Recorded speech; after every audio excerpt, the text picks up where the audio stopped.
Magpapatuloy tayo sa pag-aral ng Aklat ng Mamanghukom at ngayon ay pag-aaralan natin ang tungkol kina Ehud at Shankar. Si Ehud ang pangalawang hukom at noong huling beses ay pinag-aralan natin ang tungkol sa unang hukom na ang pangalan ay Otniel. At ang likay ang Ang pangalawang hukom si Ehud at ang pangatlo ay si Shankar.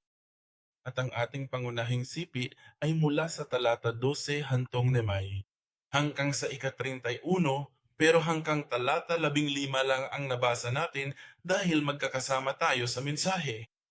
At sinabi nito, nagsisimula ito sa, ngayon, ang mga anak ni Israel ay muling gumawa ng kasamaan sa paningin ng Panginoon. Sa mga oras na ito, sawang-sawa ka na bang marinig ito? Paulit-ulit mo itong maririnig at paulit-ulit at paulit-ulit. At pag-iisipan natin kung paano. Pangalawa, bago ang pagdating ng Diyos upang makita sila, nagsasawa na tayo sa pakikinig pa lang sa kanila. Pero nangyayari naman talaga at hindi ka panipaniwala.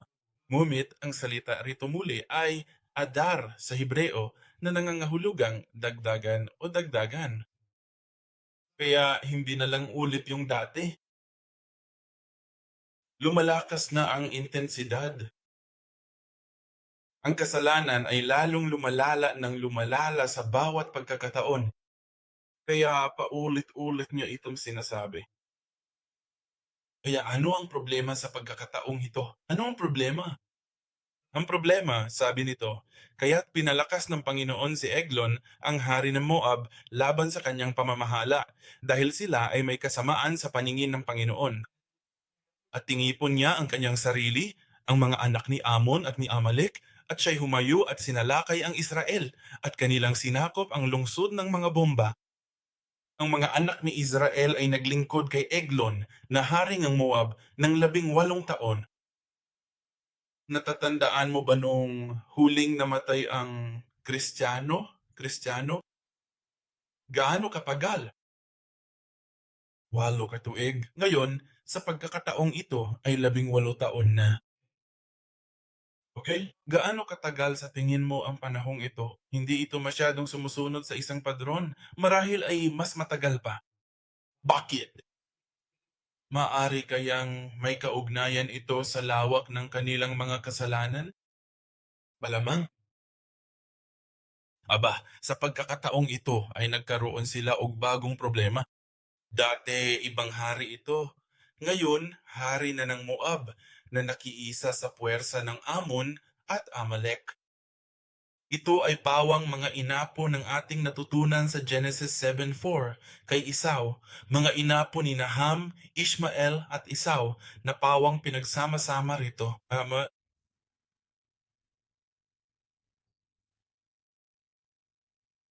Ngayon, mayroon din ba tayong ganitong uri ng problema? Ano ang problema rito? Maoron sila? Sinasabing naniniwala sila sa Diyos, ngunit patuloy pa rin ang mga problema.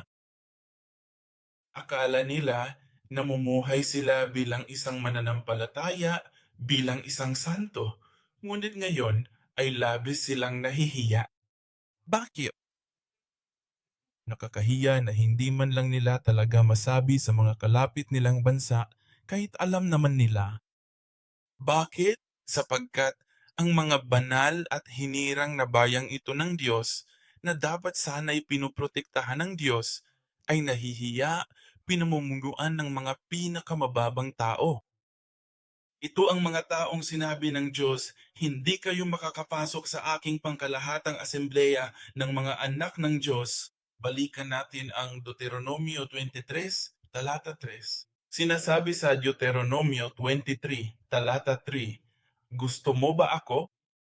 Sa versikulo 23, sinasabi nito, walang Amonita o Moabita ang papasok sa kapulungan ng Panginoon.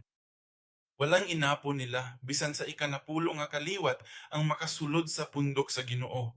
Kini ang mga Amonita nagipanghimaraot sa Dios, ug matud niya dili gayud sila makasulod sa iyang pundok.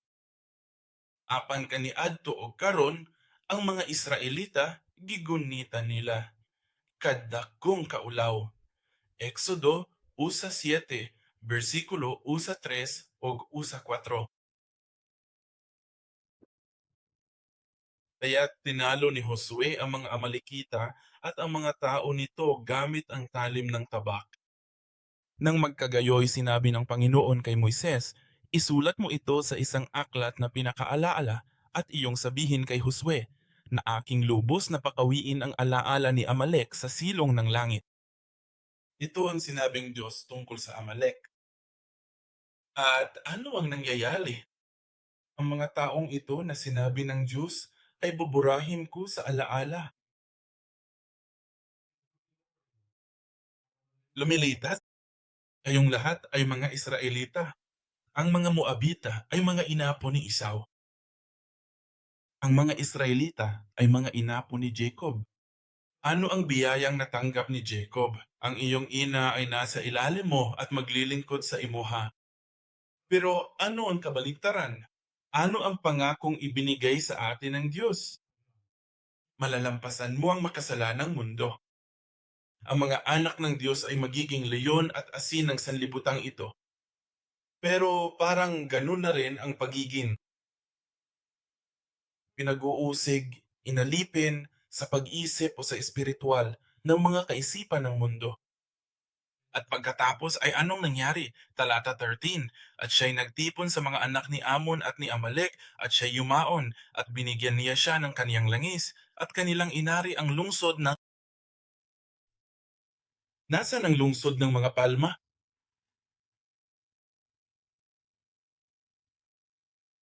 Lungsod ng mga palma. Bumaling tayo sa Deuteronomio 34, talata 3. Deuteronomio 34, versikulo 3. Deuteronomio 34, versikulo 3. Sabi nito, at ang pangalan ay umabot sa eroplano sa halagang 3 kapat. Ayan na, kahit gaano katigas ang mga puno ng palma, alin ang pinakamatandang lungsod ng mapalma? Hindi, Jericho. Okay? Ang hangganan ng Jericho ang una. Jericho? Ano ba ang kahalagahan ng Jericho? Ang Jericho ang unang pasukan. Ito na yon. Sinabi sa kanila ng Diyos na panatilihin ito bilang isang di malilimutang lugar. Kaya huwag kang magtayo ng isa pang lungsod. Kung gagawin mo, huhusgahan ka ng mga unang palad mo, di ba? Kaya sinabi ng Diyos, iwan mo itong guho para maalala nyo lahat yan.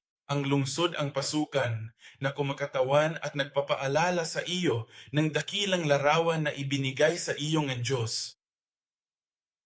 At pagkatapos ng Jericho, o bago ang Jericho, winasak ni Japhet ang Amalek at dumating sa Jericho. Ngayon ay ibinabalik nila ang Amalek at pagpapanumbalik ng karakter. Lahat ng malalaking pagkatalo na naranasan natin. Alam mo, noong una kong nakilala si Jesus, tinalikuran ko na ang aking masamang bisyo. Natalo ko ang aking pagiging makasalanan. Pero bumabalik lahat ng mga yon, di ba? Kaugnay ng ating buhay. May mga problema ka ba sa buhay mo? Hindi ako maniniwala kung sasabihin niyang wala akong problema. Lahat tayo ay may mga problema. Minsan, may mga taong lumalapit sa mga pastor at ang ilan naman ay lumalapit sa mga doktor para sa kanilang mga pisikal na problema o problema sa kalusugan.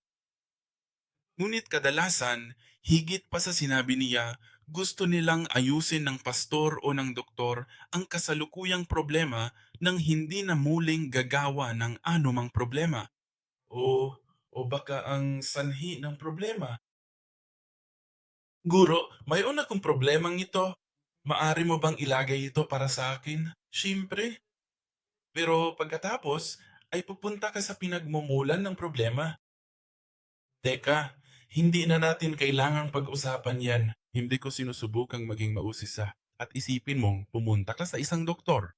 Doktor, mayroon akong problema sa leeg. Sabi ng doktor, sige, kung kapag hindi mo gusto ang doktor na iyon, may panahon na madalas akong bumisita sa isang chiropractor at naging hindi ako sigurado Naging hindi ako sigurado dahil madalas sumasakit ang ibabang bahagi ng aking likod. At maraming beses akong pumupunta at gusto kong hiwain nila ang likod ko. Kaya ang sarap sa pakiramdam at babalik din ang dating ng medyas ko para hindi mawala ang sakit. Kung ikaw ay nagkaroon ng problema sa pananakit ng likod, gaano katagal kaya iyong tatagal? Igalaw mo ang iyong likod at palakasin ang iyong likod, maganda ang pakiramdam mo. Gaano katagal iyan? Siguro isang araw o kahit isang linggo lang at bumabalik ang parehong problema. Kaya sabi ng chiropractor ko, kailangan mong ayusin ang lifestyle mo. Itigil ang pag-upo ng masyadong matagal sa harap ng iyong computer. At kapag nakaupo ka, kailangan mong baguhin ang iyong postura. Hindi ko nagustuhan iyon, doktora. May nagsabi, "Maari mo bang ayusin ang problema ko?" Sabi ni doktor, kailangan mo raw baguhin ang postura mo. Bisa nagtindog o naglingkod. Ingon ko, pa, peste gyud ko. Hangtod nakaamgo ko, tingali husto tong mga doktora. Kailangan kong maging pamantayan ang buhay ko.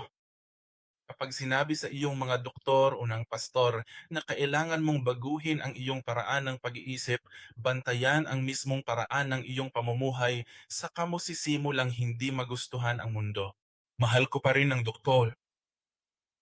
Magsisimula kang mag-isip, marahil dapat akong pumunta sa ibang pastor o ibang doktor. Ayaw kay makalkas kung kailangang magbago ang ating pamantayan. Kapag ang mga ugat, kapag tayo ay nakakamit na, kapag sinusubok ng Diyos na maabot ang mga ugat. Kaya ayaw natong baguhin ang atong mga pamamaraan, ngunit gusto pa rin natong malutas ang problema. At iyon ay nagiging paulit-ulit. At pagkatapos ng paulit-ulit, hindi na ito gumagana. At kapag naayos ko na ang problemang ito, maayos na ang binti ko. Pero may isa pang bahagi ng likod ko na nagsisimulang sumakit. Mahalaga ang kaligtasan sa ating buhay. Hindi ito ang sanhi ng problema. May susunod na problema pagkatapos kong ayusin ito. Naintindihan mo ba ang gusto kong sabihin? Iyan ang pinagdaanan ng mga tao sa Israel noong panahon ng mga hukom.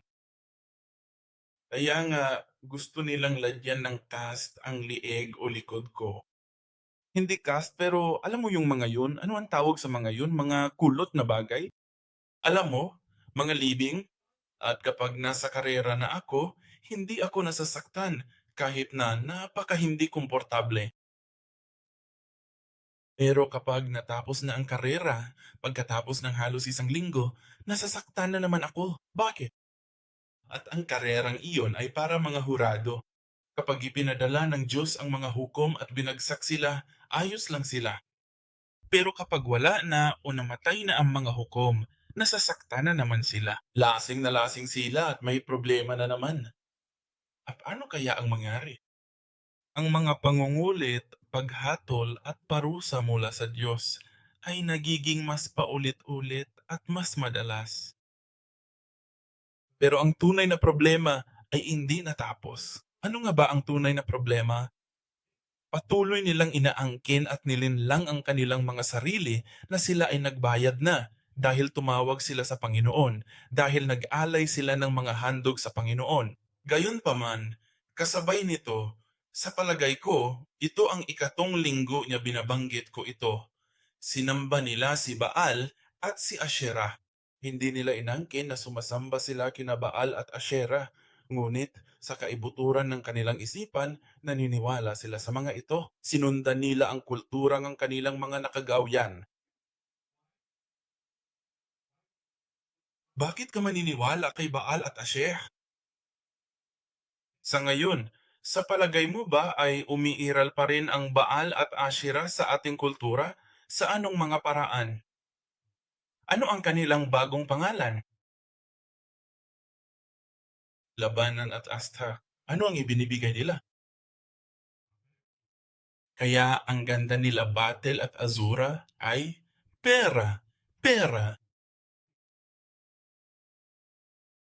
Kaya bakit natin ginagawa? Bakit natin ginagawa o bakit ginagawa ng mga tao sa Sheep Valley Astro?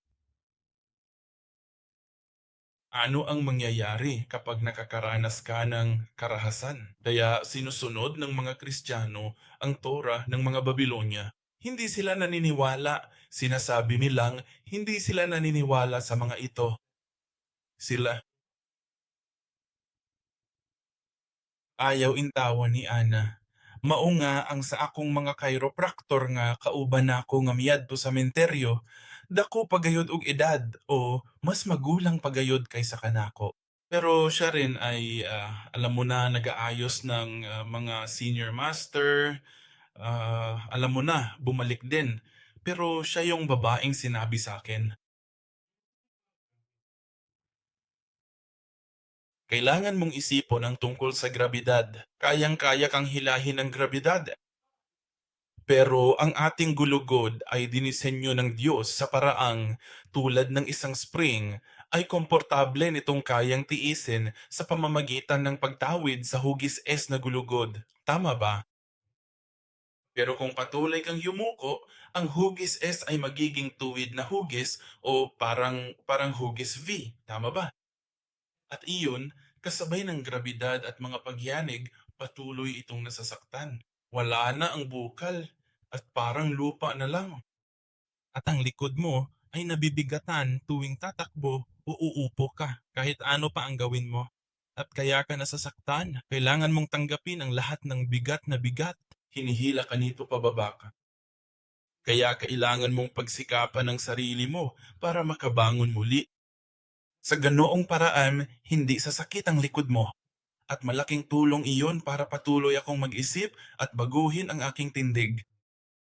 Kahit hindi pa rin maganda ang postura ko, mas maayos na ito kumpara noon. At wala na kaakong ganong maluwag na damit o halos, alam mo na, halos maubos na. Pati na rin ang ating spiritual na buhay. May dalawang polar, dalawang gilid na humihila sa atin. At kung ang grabidad ay pababa, kung masasabi nating ito ay isang makamundong hatak, isang espiritual na hatak pataas na mas malakas. Sa tingin ko, itong natural na revelasyon, alam mo na, tayo, ang grabidad ngayon, ang hatak nito ay mas malakas, kaya nga narito pa rin tayo sa mundong ito. Naglalakad tayo sa mundong ito. Ano ang mangyari kung mas malakas ang hatak mula sa pataas? Tayong lahat ay nagiging Elias o Enoch. Iyan ang pinag-usapan natin sa espiritual na aspeto. Kung ang espiritual na hatak ay mas mataas at mas malakas, tayo ay mahihila pababa ng bigat ng makasalan ng mundong ito. Kaya mauron tayong Diyos at mauron tayong balanse kung tutuuson. Aling hatak ang mas malakas? Sadya nating sinasabi na ang Diyos ay mas malakas at kailangan nating lumapit sa Kanya. Kailangan nating magtuon sa mga espiritual na bagay. Pero parang goma, kung magbubuhos ka lang ng isang goma, babalik agad sa kabilang panig. Iyan ang ating mga sarili. Iyan tayo.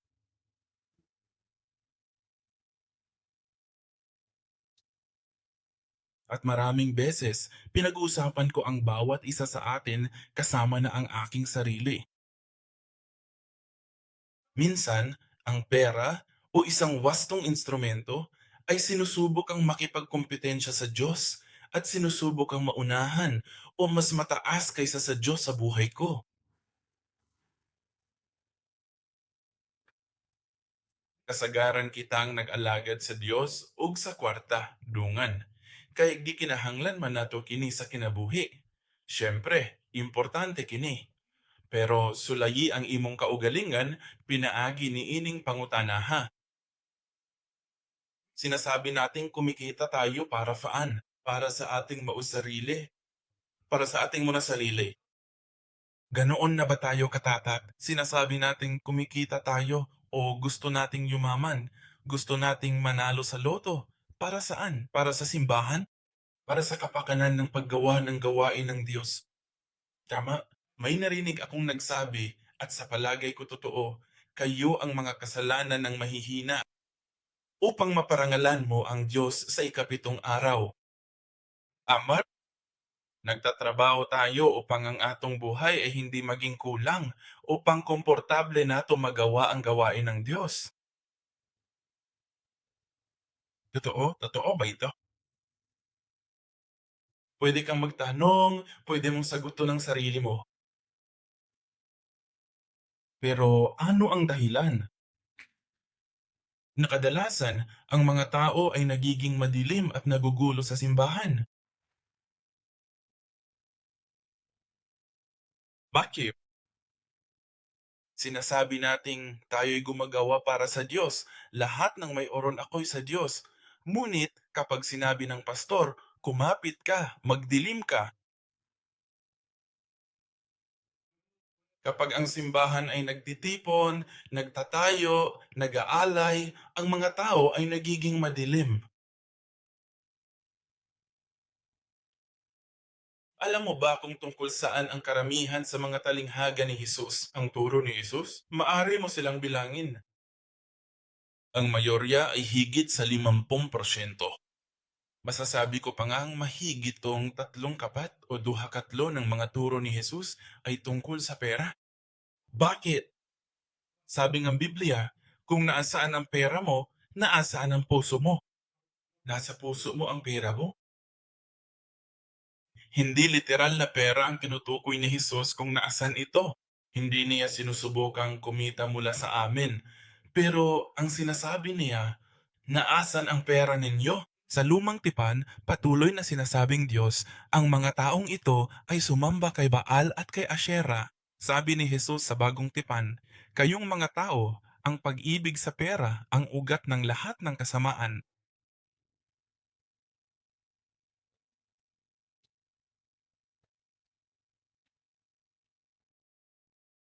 Alam mo, dahil tinatalakay natin ang paksang ito, mga ikapo, pasasalamat, mga handog sa pagtatayo, lahat ng mga handog na ito, ang mga mamamayan ng isang bansa ay may mga tungkulin bilang isang mamamayan.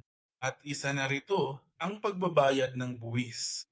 Minsan ito ay mga tungkulin sa militar o iba pang mga tungkulin. May 4 o 5 pangunahing tungkulin ng pananampalataya ang isang Kristiyano, lalo na sa bawat denominasyon at sa ating mga denominasyon. At mas mahirap ang pagtagtago. Ngunit, narito na tayo sa isang panahon kung saan napakasensitibo na pag-usapan ang namon na to. May mga nagsasabi, may kinalaman daw yan sa lumang tipan. Hulaan mo kung ano. Nagsalita si Jesus tungkol sa oras. Si Jesus ay 2,000 taon put taon. Kaniadto, tanang gisulti ni Jesus, walay pulos, di ba? Kaya ang iyang ngalan, 2,000 ka tuig na. Tungod sa mga panghitabo, ang kultura, apan unsa ang angay gikan sa Biblia, Dios. Sabi, ibibigay ko sa iyo, siyam, at dalhan mo akog isang supot mula sa sampot, at akin ang isang iyon. At kapag tayo, sabi ng ilan, sige, inaalis ko ang isa, 10, at hinahati ko iyon sa iba't ibang bahagi. Kaya ginagamit ko ang ikapo para magbigay ng handog sa susunod na mga tao, para bumili ng pagkain sa simbahan, para gastusin ito roon at bahagi nito bilang handog sa pagtatayo. Hindi mo ginagamit ang pera ng Diyos para gawin iyan. Pera namin ang gamiton mo para gawin yan mula sa siyam na bahagi, hindi mula sa iisang bahagi na dapat sanay magkakaugnay. Hindi nato nito kontrolado. Hindi natin pinipiling gamitin ang sa tingin natin ay tama. Ayon ang mga bagay-bagay. Yun ang uri ng bagay na ginagawa ang mga taong nagbabayad sa mga simbahan. Ano? Tama sa sarili nilang paningin. Bakit? Sabi nila, uy, nagbibigay pa rin ako. Ano bang masama sa pagbibigay? Nagbibigay ako. Kung gayon, hindi iyon na sa tamang paraan, sabi ng Diablo. Isa pang bagay tungkol sa pagbibigay ng ikapo, lalo na sa ating pangunahing simbahan, minsan may mga taong nahuhulog sa mga radikal na turo. Mga taong inaakusahan ng iba't ibang bagay. At isa, ang pinakamahusay na paraan para malaman ay kung mali ang pagkakatype nila ng key. Madalas silang humihinto sa pag-type kapag nasa tamang posisyon sila. Maraming beses, alam mo na, sa mga tuntunin ng paghirang o pag-oorde ng mga elder, lalo na ang paghirang sa atin bilang ating mga pinuno sa simbahan. Mga pinuno ng iba't ibang departamento, ngunit kung hindi sila nagbibigay ng ikapo, hindi sila kwalipikado. Dahil hindi nila nagagampanan ang isa sa mga pangunahing tungkulin ng trabaho at hindi lamang pagbibigay ng ikapo. Lahat ng mga bagay na ito, alam mo, sinasadya kong pag-usapan ito dahil sabi ko, subukan mo ang iyong sarili. Kung madilim na ang puso mo dahil ang mga nagdararaan ay nag-usap tungkol sa halaga.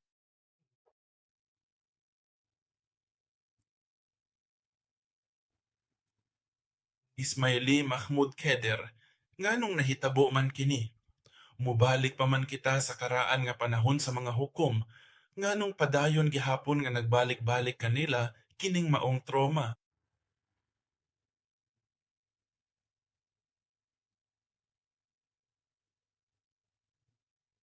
Alam mo, sa ministeryo, sa ating buhay pananampalataya, napansin mo ba na ang ating mga problema at isyu ay paulit-ulit na bumabalik? Gaano katagal? Ano ang saklaw? Gaano katagal bago bumalik ang parehong problema sa buhay mo? Hindi mo na ba ulitan yon kahit kailan? Hindi na ba maulit ang mga problema mo? Yung mga bagay na datay bumabagabag sa akin, akala ko ayusin ko na. Pero pagkalipas ng 6 na buwan, bumabalik din. Pagkalipas ng 1 taon, babalik ito. Gaano katagal ito? At huli itong bumabalik. Bakit? Alam mo, parang masama na ugali ko to. Abi na akog nawala na ang akong paglibak og ang pagpamakak sa akong kaugalingon. Abi na akog naalis na ako ining mga butanga.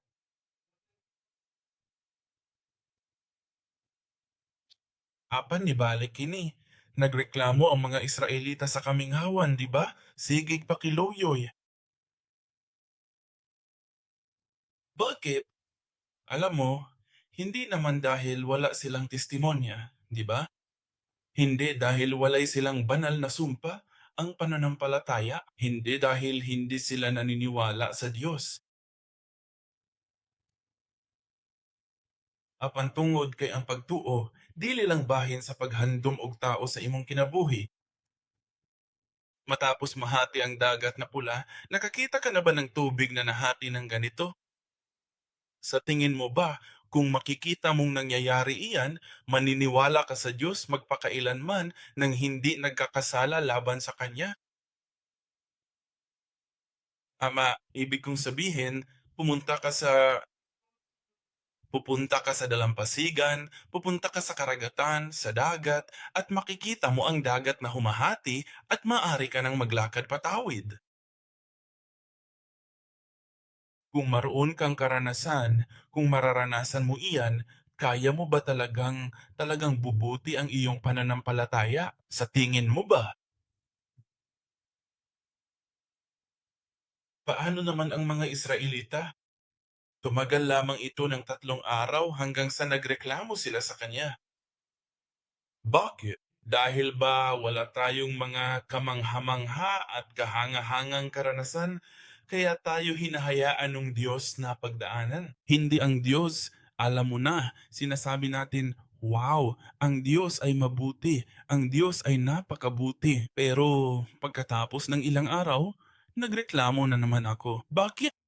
Bakit sila nagsimulang magreklamo? Muli, dahil sa kanilang base ay nakabatay sa nakakaintriga. Sa madaling salita, dahil sa problema sa pera, sitwasyon ng mga hayop. Ano ba ang mas mahalaga? Ang Sea Party o ako ang makakain ngayon? O wala, di ba? Kung makakita ka ng isang patay na nabuhay muli, gagaling ba ang mukha mo?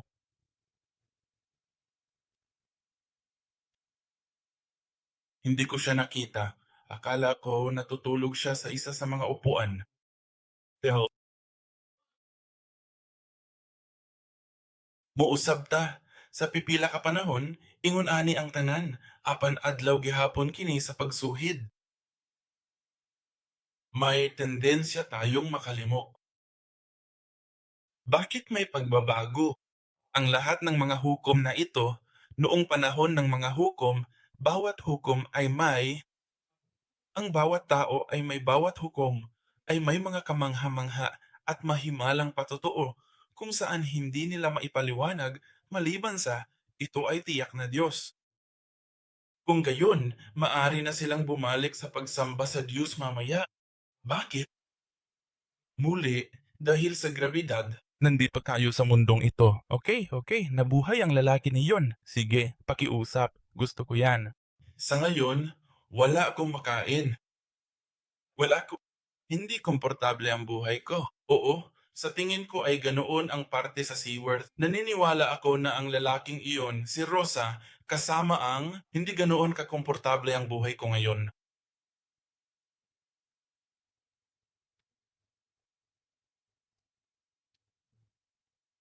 Dahil iyon sa kanilang mga pamantayan. Dahil sa kanilang espiritual na tindig, kaya patuloy na bumabalik ang kanilang sakit. Kaya patuloy na bumabalik ang kanilang pagiging makasalanan. Kaya kailangan nating tanungin ang ating mga sarili, ano ang akong pamantayan? Anong layunin ng buhay ko? Pareho ba ito sa sinasabi sa iyong mundo? Ang sinasabi sa akin ng mundo ay, sa panahon ngayon, ibig kong sabihin, noon pa man ay ganito na. Pero mahirap talagang makipagtalo laban sa mundong ito para ipagtanggol ang ating pananampalataya. Dahil ang argumento mo ay nasa antas ng pagsisikap. Kaya nawala sa kanila ang lahat. Kaya ano ang gagawin ng Diyos bilang sagot? Ito ang solusyon ng Diyos para sa kanila. Okay? Kaya't ipagdasal natin na bigyan din tayo Diyos ng solusyon. Ano ang solusyon ng Diyos? Nagpadala ang Diyos ng isang lalaki nagnanganggal Ehud. Ang ibig sabihin ng Ehud ay pagkakaisa o pagkakaisa. Okay, bakit si Ehud? Siya ay mula sa lipi ni Benjamin. Ayon sa 1 Samuel 9, talata 21, natatandaan mo pa ba noong si Haring Saul ay napiling maging hari?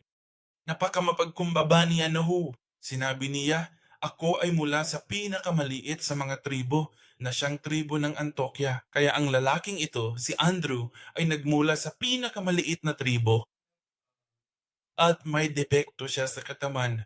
Ano ang depekto? Kaliwete man di siya. At siya ay naging kaliwete. Sige, hindi ako. Buot ipasabot nga duna kay depensa. Dinhi, kung moingon siya nga walhon siya, pasabot nini nga ang iyang tuong kamot layos o wala magamit. Busa, dili niya magamit ang iyang tuo, napugo siya sa paggamit sa iyang wala. Ngayon, kung ililigtas ng Diyas ang mga taong ito, ang mga Israelita mula sa dalawang bansa, ang Moab, Amon at Amalek, at gaano katagal? 18 silang nasa ilalim ng kanilang kapangyarihan. Kung ililigtas ng Diyos ang mga Israelita mula sa 18 pamamahala ng tatlong bansa, anong uri ng tao sa palagay mo ang dapat niyang ipadala? Isang taong tulad ni Thor, Captain America, ewan ko. Isang taong, alam mo, matalino sa estratehiya, may talento sa diplomasya, at may karanasan sa militar. Pero ito ay isang maliit na batang lalaki na gumagamit ng kanyang kanang kamay. Isipin mo ang isang lalaking gumagamit ng kanang kamay at kailangang hayaan na natin sa Elizabeth upang iligtas ang iyong bansa mula sa pinakamaliit, pinakawalang kwentang tribo. Tingnan natin kung ano ang nangyari.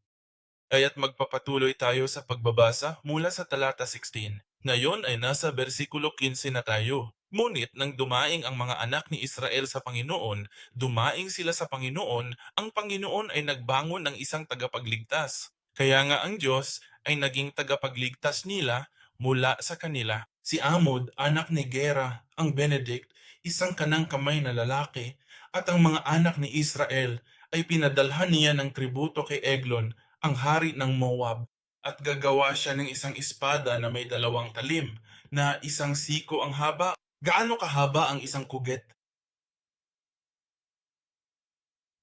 Mula rito? Mula sa dulo ng daliri ko hangtod sa siko ko, mga 45 sentimetro. Okay? Kaya naglagay siya ng punyal ng ganito kahaba. Okay? Italinaya ito sa ilalim ng kanyang hita at nilagyan ng komot ang kanyang damit. Ngayon ay maari mo nang gamitin ang iyong imahinasyon o ang iyong mga karanasan sa pelikula, ha? Isipin ng kilos ng espiya.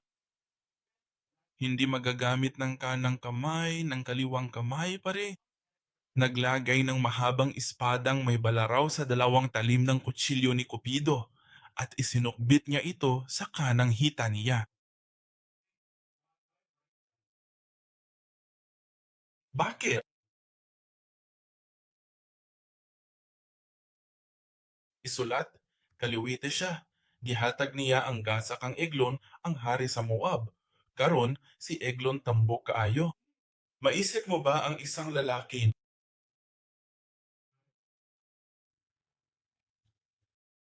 Naiisip mo ba ito? Ang Israel ay napakasama o napakamakasalanan o napakatanga, kaya't sila ay pinamumunuan ng hindi aktibong masamang taong ito at hindi rin nila ito kayang harain. Ang masamang taong ito ay kumakatawan. Ang pinagmumula ng problemang pinagdadaanan natin ngayon, isipin mo yan. At ang Diyos ay nagpadala ng isang lalaking kaliwete. Kaliwete. Kaliwete na lalaki para sirain ito. Bakit hindi na lang mas maganda? Bakit hindi may mas mahusay pa? Bakit hindi, Thor? Kaya't nagbigay siyang parangal at pagpupugay kay Edmund Philip Moore. Ngayon, si Edmund ay isang napakatabang lalaki. Nangyari nga nang matapos niyang maibigay ang handog na pinaalis niya ang mga taong may dalang handog. Kaya siguro sumama siya kasama ang mga taong may dalang tributo at ang ibig kong sabuhin, ang katotohanang nagbibigay siya ng parangal. Ay hindi ganun ka mapagmataas o kamatapang na bagay. Alam mo, hindi yan tamang gawin. Nagbabayad siyang tributo, pumapasok siya na parang isang liit na lingkod, nagbibigay ng tributo. At pagkatapos, una, si Antibod mismo ay tumalikod mula sa mga Diyos-Diyosan na nasa Gilgal at nagsabi, mayroon akong isang lihim na mensahe para sa inyong hari. Kaya't lumabas siya kasama ang mga may dala ng tributo at pinayagang umalis sila. At pagkatapos ay bumalik, aniya, sa awang-saawa na ako. May kung ano tungkol dito, ang salita rito. Ano ang gagawin mo kung ikaw ay isang hari? Kung pananglitan, gusto na ako. Niining umaabot nga semana, mang-ato kita sa Pilipinas, kung kamo man maglakaw-lakaw, og kaninyo ang muato gayud sa akong opisina og muingon. Mangayog yud ko og dako nga pasensya, pasensya na gayud kaayo. Naabay bisan unsa nga nahitabo samtang wala ako dinhi. Nagpapaisip sa iyo. Kaya ang susi ay ilayo ang ibang mga tao. At sinabi niya, tumahimik kayo. Nako, makinig ka. Iniisip mo, ang hari ay iniisip ni ibon. Ito ay isang bagay na espesyal. May kakaiba. At lahat ng mga dumalo sa kaya ay umalis sa kaya. Lumapit sa kanya si Ebon habang ito ay nakaupong mag-isa. Dahil sikreto iyon na kailangan niyang manahimik, alam mo na, pinapayagan siya ni Ebon na lumapit, di ba? At saka tumayo mula sa kanyang upuan at nagawang iunat ang kaliwang kamay. Kinuha ang espada mula sa kanyang kanang hita at isinaksak sa kanyang malaking ipin. Hulaan mo kung ano ang mangyari. Oo. Pagpasensyahan niyo na ang mga tenga ng mga bata. Mga hurado, bawat episode ay may ilan para sa mga katulad nito. Parang sana kung may natututong magpabago ng industriya ng drama, ito ang Greenwich Mill. Bawat simbahan sa episode na iyon.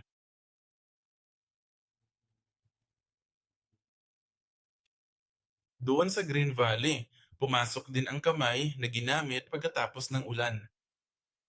Ano ang nangyari? Sinipsip ito ng kama at tinakpan ito ng kama ng lambak, ng bandila ng lambak. Mauba, tinuod bagid na.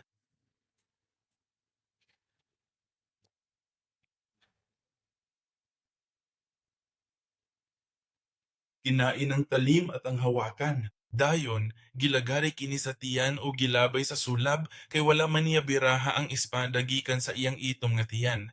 Siguro kining tawana ang buton sa siya kakusgan pero giduslak niya kini pasulod ug mao na to.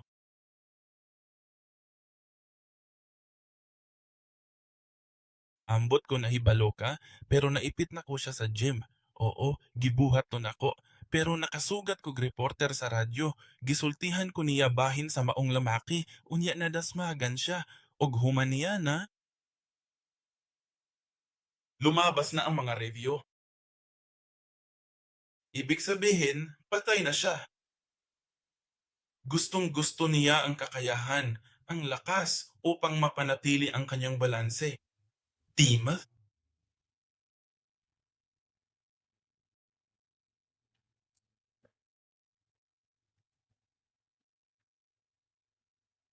At siya'y bubaba sa pasilyo at isinara ang mga pinto ng silid sa bubungan sa likuran niya. Kaya lumabas siya sa likurang daan at nilak ang mga ito. At nang siya'y makalabas, ang kaniyang mga lingkod ay dumating at tumingin. At narito, ang mga pinto ng silid sa bubungan ay nakakandado. At sabi nila, tinutulungan niya akong dalhin ang sarili ko sa buong silid. Siguro may patay na nga maliit na laruan. Nasa loob ng kwartong ito at nakakandado ito. Kaya sinabi nilang ginawa ng hari ang kanyang negosyo, pumupunta sa korte at iniwan namin siya doon. Maaring iniisip mo, nako, baka nagpapahinga ang kabalyero. Pero sa orihinal na wika, tumatai talaga ito. Alis na siya. Naghulat sila hangtod nga nabalisa. Sa literal, nagpasabot kini nga naulaw sila. Ang tagal na panahon. Kaya lang, pwede ba tayo mag-text? Kita mo, para sa akin nando naman.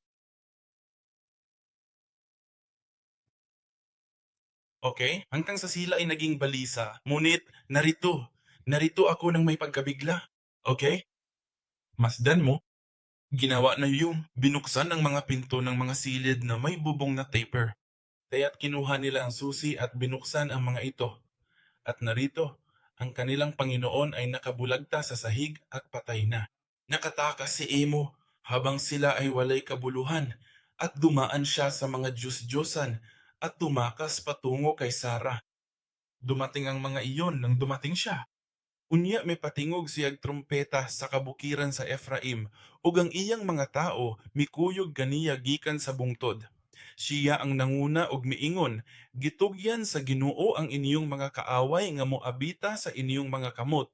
Busa misunod sila kaniya, giilog ang mga tabukanan sa Jordan at bang sa Moab, ug walay gipatabok bisan kinsa. Nang panahong iyon, nakapatay sila ng humigit kumulang 10,000 Moabita pawang mga robos at mga uwak at walang nakatakas. Sa gayoy nalupig ang Moab at nasakop ng Israel, at ang lupain ay natahimik sa loob ng 80 taon. Nako, 80 taon na. 40 taon na ang nakalitas. 80 taon. Nganong dili kini mahimo ni Ehud? Pinaagi sa grasya sa padayong pagpadayag, makaingon unta si Ehud, ikaw ug ako ang gipasabot sa tinagsa. Tama yan. Bakit hindi niya magawa yun? Bakit hindi niya hayaang tratuhin ang mga Amerikano noon pagkatapos ay palihim na ibaba ang espada at hindi? Itinutok niya ang espadang iyon sa kanya. Bakit ganun? Natatandaan mo ba nung nakaraang linggo, tinanong ko kung nakatayo si Bradley diyan sa itaas, babarilin niya ang church would overflow niya, di ba? Bakit hindi kaya? Bakit hindi na lang siguro maging mas gwapo ang pastor o mas matalino o mas matangkad o higit pa sa kung ano? Bakit kailangan pang maging bastos at kaliwete ang lalaking iyon? Kailangan mo ba ng ekseksyon? Alam mo, kumusta na tayo?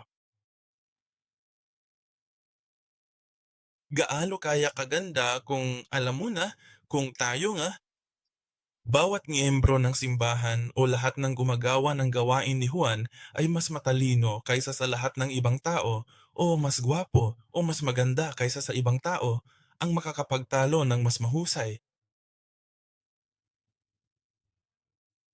At kung mas marami kang pera kaysa sa ibang tao, mas malaki ang bahay kaysa sa ibang tao, mas madali mong mapamahalaan ang iyong mga katawan.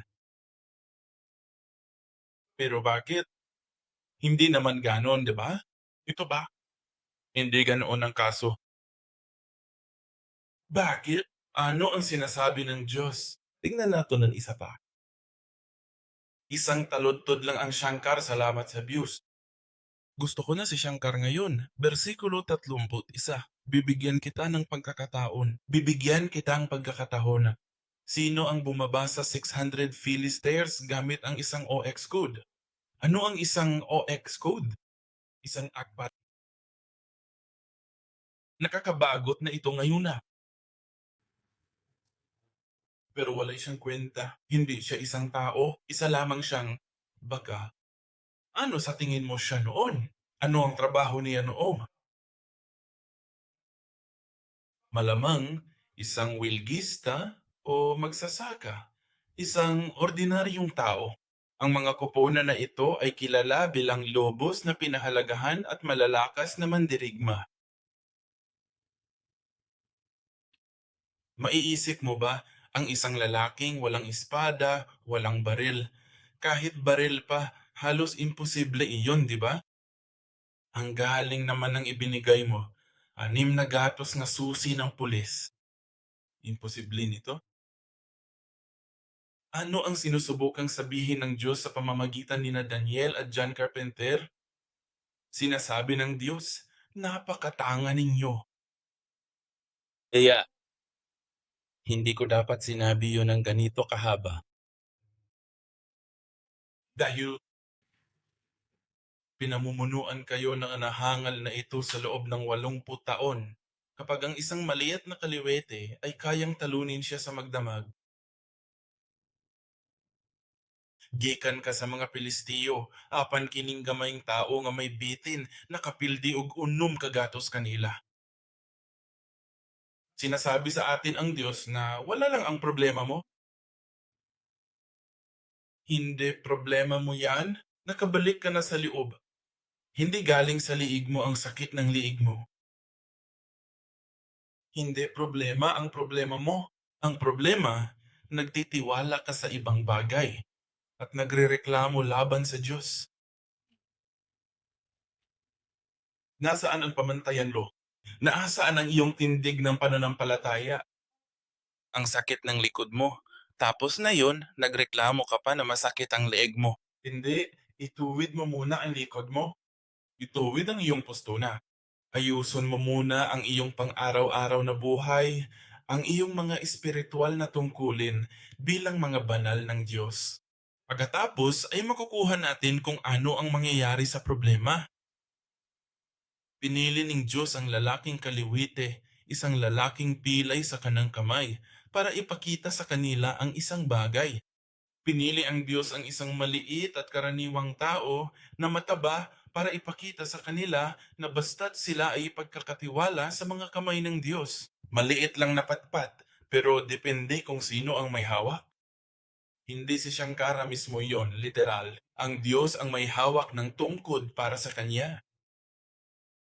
Iyan ang himala. Hindi iyon isang mahina at kaliwitin na lalaki, kundi ang Diyos. Kapag nagtitiwala ka sa Diyos, kapag may kaugnayan ka sa Diyos, kapag ang iyong mga pamantayan ay naitakda ng tama, sa gayon, mawawala rin ang problemang mawawala rin sa akon sa nakalipas na 80 taon. Naniniwala ka ba dyan? Sugdan nato sa Santiago, Kapitulo 1, versikulo 27 hangtod 28. Kini, sinasabi, ngunit pinili ng Diyos ang mga bagay na kamangmangan ng sanlibutan upang hiyain ang mga marurunong. Pinili ng Diyos ang mahihinang bagay ng sanlibutan upang hiyain ang malalakas at ang mga mababang bagay ng mundo. At pinili ng Diyos na hinamak ang mga bagay na wala upang siya ay makilala sa pamamagitan ng mga bagay na wala. Gayon din ang 2 Korinto, 12, mga bersikulo 9 at 10. 2 Korinto. At sinabi niya sa akin, ang aking biyaya ay sapat na para sa iyo, sapagkat ang kapangyarihan ay nagiging sakdal sa kahinaan. Kaya naman, buong galak kong ipagmalaki ang aking mga kahinaan kaysa tawagin akong ng kapangyarihan ni Kristo. Kaya nga, ako'y kontento na sa mga kahinaan, sa mga panlalait, sa mga kapighatian, sa mga pag-uusig, sa mga kahirapan sa aking kalagayan, na siyang aking kalakasan ay siyang aking magadawa. Hindi tayo ang mga end user na pinili ng Diyos sa isang diwa. Parang kalahati pa lang tayo ng nararating. Hindi, ang ating katalinuhan ay maaaring 50%. Maaring hindi natin magamit ang ating kanang kamay. Ngunit pinili tayo ng Diyos ang mahihina. Nagbibigay tayong pisikal na kondisyon ng ating spiritual na kondisyon ng ating kalusugan. Bakit 50% lang o mas mababa pa? Ngunit pinili tayo ng Diyos. Iligtas mo kami mula sa mundo ng sabay-sabay. Kami ang mga Edward. Pero kapag tayo lang mag-isa ang gumawa nito, hinding-hindi natin ito magawa. Kapag ang kamay ng Diyos ay nasa atin, tayo ay magiging mas malakas kaysa sa malalakas. Tayo ay mga maliliit na patpat na itinapon na lamang. Ngunit kapag hinawakan ng Diyos ang tungkod, baka maayos naman ang itsura natin. Maaring magmukha tayong wala lang. Maaring mahirap, ngunit magtiwala tayo sa kanyang salita. Ako'y kontento na sa mga kahinaan, sa mga panlalait, sa mga kagipitan, sa mga pag-uusig, sa mga kahirapan. Para kanino? Alang-alang kay Kristo, sapagkat kapag ako ay mahina, ako ay malakas. Huwag tayong sumuko. Hindi sumuko si David, hindi sumuko si Checker, huwag tayong sumuko. Dahil sa mga pangkalahatang problema na tila malalaki, ngunit sa Diyos, may iba't ibang problema tayo. May problema ba tayo? Nagtanong na ko kanina sa umpisa. May mga problema tayo, mga problemang iyan. Huwag tayo mag-focus sa mga problemang iyan. Mag-focus tayo sa problemang mabilis na makaalis ng mga problema. Mahal na Ama sa langit, nagpapasalamat kami sa pagtuturo mo sa amin, ug kung kilan ang bahagi ng awit ay Ama. Katulad lang din natin sila. Hindi kami mga superhero. Hindi kami ganoong katalino o mayaman o ano paman. Sa halip, kami ay mahina. Hindi tayo sapat na matalino, minsan hindi tayo sapat na malusog, hindi tayo sapat na mayaman, pero Ama, kahit papaano ay ganun kami. Gusto naming maging handa para sa imo, upang ang iyong kamay, ang iyong sandata, ay makahawak sa aming lahat kahit na maaring kaliwiti kami. Kung ang kanang kamay mo ay hahawak din sa kaliwang kamay ko o gagamitin ito, tayo ay magiging kanang kamay mo. Kaya Ama, iligtas mo kami sa aming mga problema at problema. Ginugulo na nila tayo sa nakalipas na 8 taon, 20 taon o higit pa. Pero naniniwala kami na kapag nagdesisyon kayong iligtas kami mula sa problemang iyan, matapos din namin ito sa amin. Kaya Ama, tulungan mo kami. Tulungan mo kaming maligtas. Ama, may mga bagay na bumabababag sa amin na nagpapadilim sa amin. Mga pag-uusig at pang-insulto, iba't ibang bagay na nagmumula sa kaibuturan ng atong mga puso. Ama, alisin mo po sa amin iyan at tulungan mo kaming sambahin ka ng may masayang puso at magpasalamat sa iyo. Nais naming itaas ang aming mga pangalan sa iyo sa pamamagitan ng handog na ito ngayon. Dalangin namin na matanggap mo at luwalhatiin ang iyong pangalan. Gipangayon namo kini sa ngalan ni Hesus Kristo, Hari sa Ginoo. Amen.